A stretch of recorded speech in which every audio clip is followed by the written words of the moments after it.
Hello, and welcome to this week's Octatrack video. I wanted to do something a little bit special today because I hit 1,000 of you followers this past week. And I was going to do something special last week, but I was actually playing a show for Chinese New Year. And I just got so caught up in preparing for that show, which was Octatrack involved, that I was unable to make my video. But this week, I wanted to celebrate with you guys and just thank you so much for watching my videos. It's been really inspiring to see how many people are interested in this thing. And like, as somebody who makes music as an artist as well, it's inspiring to see how enthusiastic people are when you just share something that you're genuinely excited about, as opposed to trying to create some sort of some image of yourself and stuff like that. Like, this is just like who I am, the stuff that I like to geek out about, and it's just cool to see how many people relate to that. So so thank you guys for showing your enthusiasm and sharing me with your friends and things like that. Today, I'm going to continue something that we were talking about last week, and and this is my 5th video. So every 5 videos, I like to do some sort of a recap using performance to kind of test out what I've been learning and to try to apply it so that I'm not just talking about a concept and then moving on. So the last few times we've discussed have been mostly about using the Octatrack in tandem with Ableton, and so I figured this would be a good opportunity for me to take last week's video, which was about sort of adopting the structure of an existing dance song, in this case Daft Punk's Voyager. And I basically took the stems from the track that I put out recently, this past Friday, called Feeling Today, and I put those stems into that formula. So now I have the stems of my new single implanted into the song structure of Daft Punk's Voyager, and I kind of wanted to use that as an experiment to create a live remix, basically. So I've made some tweaks here and there, and I'll go over them after I show you the performance. But first, let's just dive right into the actual track.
All right, guys. I'm going to do a quick explanation of what I just did. Actually, I did it this morning, and it's been like 12 hours because the Super Bowl happened, and it's Sunday, but you will be watching this at the very earliest on Monday because that's when I will be capable of uploading it. Anyway, so I basically took a structure that I had mapped out last week from Daft Punk's Voyager. I recommend you, if you haven't seen the video or if you're not familiar with the track, I honestly think it'd be a good idea to pause the video and just listen to it real quick. I'll put the link in the description below. And basically what I did was I just took the structure of it as I listened to it, and I wrote down the different layers that applied to it. What was coming in, was it hi-hat, was it kick, was it guitar? And I separated it into its individual layers, after which point I divided those layers into the available tracks that I had. In the case of this particular track, which I purposely chose to be a bit more simple, I ended up with only 6 different tracks. So I ended up with a kick, snare, hi-hat, bass, guitar, and keyboard layers. And so basically for each of these patterns, I mapped out exactly where I thought corresponded to the Daft Punk track. So in the very beginning, for example, it's just some sort of pad / chords and a hi-hat. So in this case, I did the same thing with keys and hi-hat. And so I have that corresponding to all of these patterns. So in the next section in the Daft Punk track, like everything launches at the same time. So there's like a ton of stuff going on. And so to represent that, originally I had just one trig on each thing, which would represent launching like a 4-bar loop in each stem. And then after the fact, you'll notice that some of these are a little bit more complicated because these are stems that I took from a track that I put out this past Friday called Feeling Today. And I sped up the track so that it would be a bit more dancey and a bit more like a remix. The original tempo is 96 BPM, but I sped it up, and the electron algorithms in here end up with a lot of artifacts. So instead of just having it be a sped up version of the original track, I wanted to play around a little bit with what I had. So I had, for example, this guitar lick.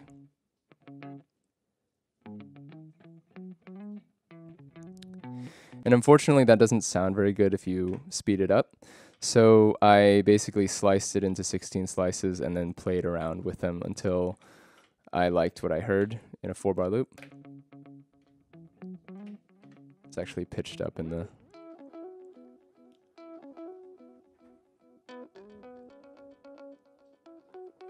I did the same thing with my keys. The keys didn't sound very good sped up, so I created a filter effect on it that would filter after each trig. So it would remove the rhythmic section that was coming next. Like if I open this up, it'll start to sound arrhythmic. So I just kind of shaved off that section.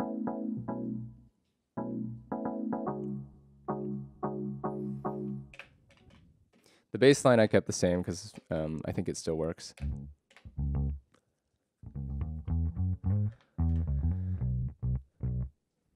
And then I have these 3 drum sections.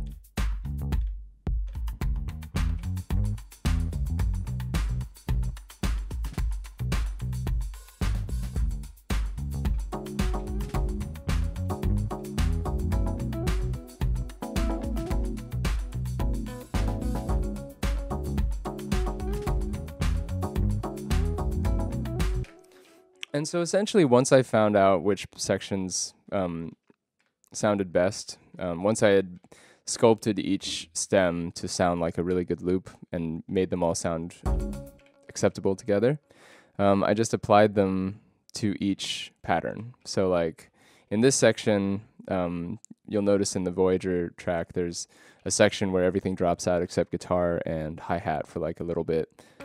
And that's this section for me. So once I had designed this guitar section, it was just a matter of copying the track, moving patterns, pasting it over.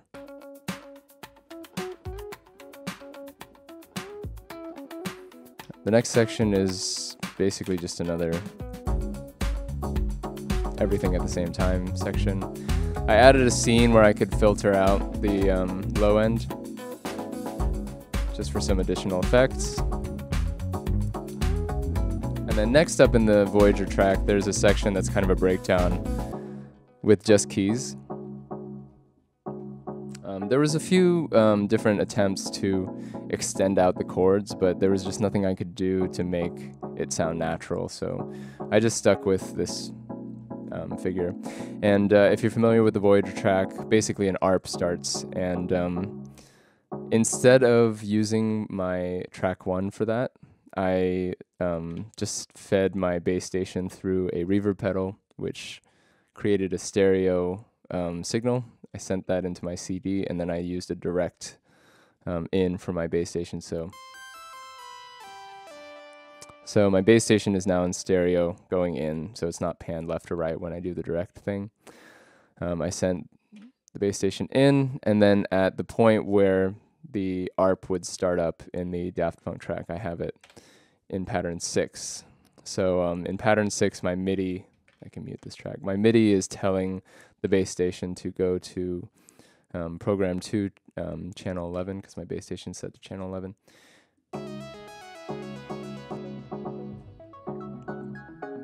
And I intentionally designed the bass station patch so that it would start with a really low filter so that I could build it up myself with mod envelope depth and filter depth.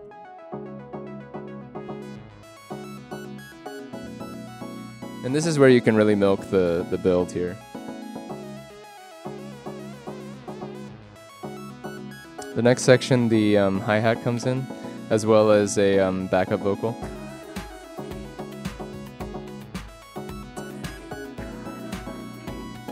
Another thing I should add about this section, this is the only time I use a static machine. And the reason I do that is because instead of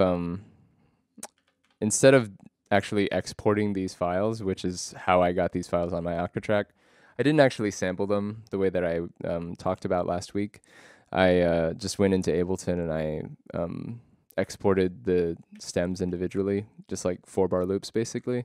But with the vocal, it's trickier because my backup vocal isn't just a loop, it's like designed for the vocal that I had recorded. So instead of doing that, I just chose a static machine, which is better at handling large files because it doesn't use your RAM. And I went into the slice mode and just went ahead and sliced up.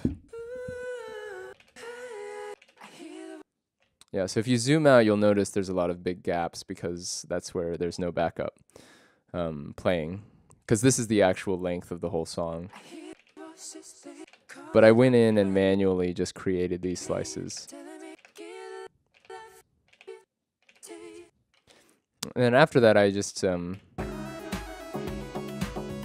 played with it while I was listening to it. I definitely could have gotten a little more adventurous with it, but I wanted to keep things simple this time around.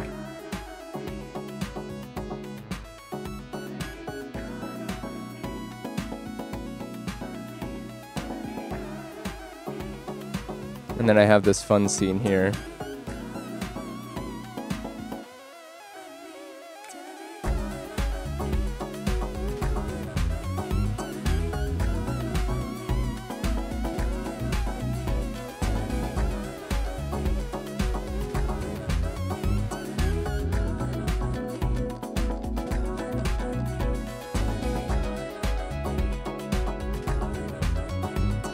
And then you probably noticed that I just faded this out, because that's what Daft Punk does in their track. That's pretty much a basic overview of how I put this track together. The basics of it are pretty simple. You just take a song that you really like, structure-wise, you feed it into the Octatrack, using these tracks as representatives of different layers in that song, and then you just replace those elements with your own elements. So if there's a pad, you use some sort of pad-like item here. And then I would recommend just sort of playing through it. So for example, there's this early on in the Daft Punk track, there's a section where everything's playing at the same time. So I go to that pattern, I play everything at the same time. And before it's all designed, it's just kind of like one thing at a time. Because again, this started out as this.